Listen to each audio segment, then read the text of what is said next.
Hello everyone, welcome to my YouTube channel. This video is about mucormycosis, which is also called black fungus infection. I will discuss the causes, risk factors, clinical features, diagnosis and treatment. Now, what is mucormycosis or black fungus infection? Mucormycosis was previously called zygomycosis. It is a fulminant disease which is caused by infection with a fungi in order mucorales. Among these mucorales, Rhizopus species is the most common. Mucormycosis has high rate of morbidity and mortality, and it mainly affects immunocompromised patients. Now, these fungi are typically found in soil and in association with decaying organic matter such as leaves, composite piles or rotten wood. Typically, Rhizopus species can be found in moldy stale bread. Now, who get mucormycosis or what are the risk factors? Risk factors for mucormycosis include immunocompromising condition, uncontrolled diabetes mellitus, diabetic ketoacidosis, hematological or solid malignancy, neutropenia, that is low neutrophil count, use of oral or intravenous steroids, or tumor necrosis factor alpha blockers. Organ transplant, graft versus host disease, extreme malnutrition, iron overload because iron stimulates the growth of fungi, old iron chelators like defroxamine deliver iron to the fungi and promote its growth. Other important risk factors are skin trauma such as cuts, scrapes, punctures or burns, use of contaminated medical supplies over wounds like non-sterile tapes, and contaminated wooden splints. Intravenous drug abuse is also a risk factor. Now, how does someone get mucormycosis? Major route of infection is via inhalation of conidia. Now, conidia are fungal spores which are present in the environment. Other routes include ingestion and traumatic inoculation. Now, in the tissues, the spores germinate and fungal hyphae begin to grow and invade blood vessels, producing tissue infarction, necrosis, and thrombosis. Now, ingestion of fungal spores lead to gastrointestinal disease, and this occurs primarily among malnourished patients.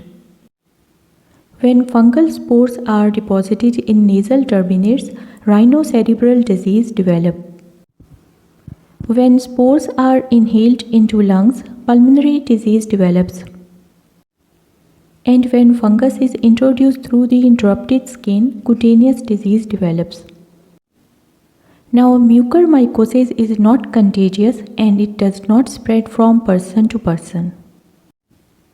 Now, what are the symptoms of mucormycosis? Based on anatomic localization, mucormycosis can be classified into 6 forms.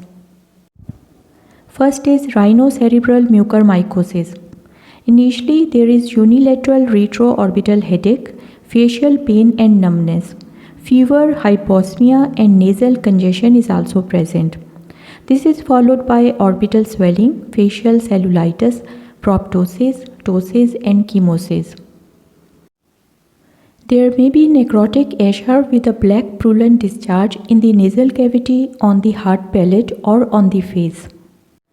Now, in rhinocerebral mucormycosis, 5th and 7th cranial nerve palsy may occur, and diplopia or loss of vision may result when there is retinal artery thrombosis. Now, reduced level of consciousness indicate that infection has extended to the brain. Now, in pulmonary mucormycosis, symptoms include fever, dyspnea and cough. There may be hemoptysis and concurrent sinus involvement may be present. On chest examination, there are decreased breath sounds and rales. Now, chest wall cellulitis may be present adjacent to underlying parenchymal disease. In cutaneous mucormycosis, there is progressive cellulitis, dermal necrosis, and black eschar formation. Now, in gastrointestinal mucormycosis, Stomach, ileum and colon are usually involved, but it may occur anywhere in the gastrointestinal tract. Usual symptoms are abdominal pain, distension, nausea and vomiting. There may be hematochezia, that is fresh blood in the stools due to lower gastrointestinal bleeding. Intestinal obstruction may occur, causing abdominal distension and vomiting. On palpation, there may be tenderness or a mass is felt.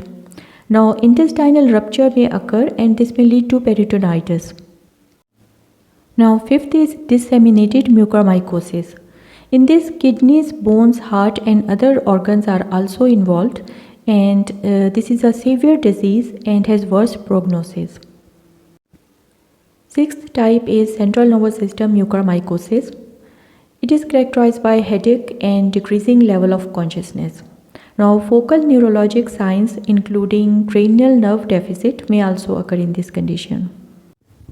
Now, how mucormycosis or black fungus is diagnosed? Now, biopsy of the involved tissue for pathology examination and culture is critical for the diagnosis of mucormycosis. Biopsy of the necrotic tissue may be obtained from nasal, palatine, lung, cutaneous, gastrointestinal or abscess wall site. Now, stains of fixed tissue are made with hematoxylin and eosin stain or some specialized fungal stain such as Grocott methenamine silver or periodic acid shift stains. Now, on microscopic examination, fungus appear as broad, irregular ribbon-like non-septate hyphae with irregular branching at 45 to 90 degrees.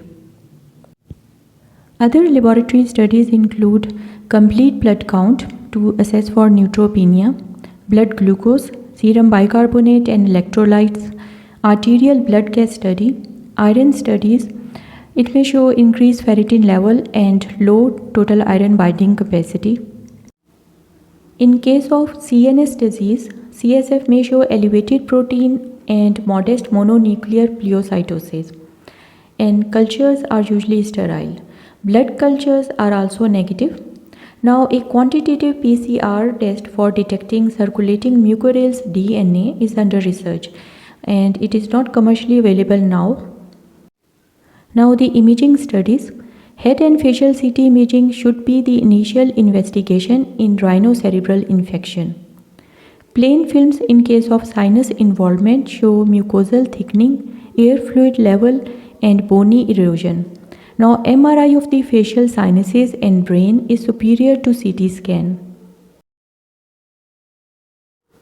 In pulmonary mucormycosis, non-enhanced high-resolution CT scan should be done.